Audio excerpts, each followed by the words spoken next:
Hello বন্ধুরা, আজকে আমি পুজো দিতে এসেছি, বিপত্তারিণী পুজো। আমি আজকে এই ভিডিওটা দিলাম, কিন্তু পুজোটা হয়েছে কালকে। আর এই পুজোটা সবাই করেছে, লাল ডোর সবাই বাঁধে, আর 13 ফুল 13 ফল 13 মিষ্টি এ নিয়ে পুজোটা হয়। আমাদের ভিডিওটা হচ্ছে, আমি পুজো দিতে এসেছিলাম রবীন্দ্রপল্লী মন্দিরে। রবীন্দ্রপল্লী মন্দিরটা সবাই চেনেন। আর এখানে কালী পুজোটা খুব বড় হয়, রাসও খুব বড় হয়। আর আমি প্রতি বছর বিপত্তারিণী পুজো এই রবীন্দ্রপল্লী মন্দিরেই দিই।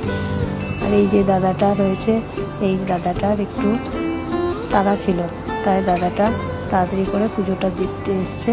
আর ওনাকে পুরোহিত মশাই এই ধাগাটা বেঁধে দিলেন। আর আমরাও পুজোটা তাড়াতাড়ি করে দিয়ে যাবো, কিন্তু ভীষণ প্রচণ্ড গরমও ছিল আর প্রচুর ভিড়ও ছিল। ওয়েট করে আমরা এই সময়টা পেয়েছি। আপনারাও আসবেন পুজো দিতে, এখানে খুব সুন্দর। আর রাস দেখতে আসবেন, রাসটাও খুব ভালো হয়। আর বন্ধুরা, আমার মতন কে কে বিপত্তারিণী ব্রত করেছেন একটু বলবেন, জানাবেন আমাকে।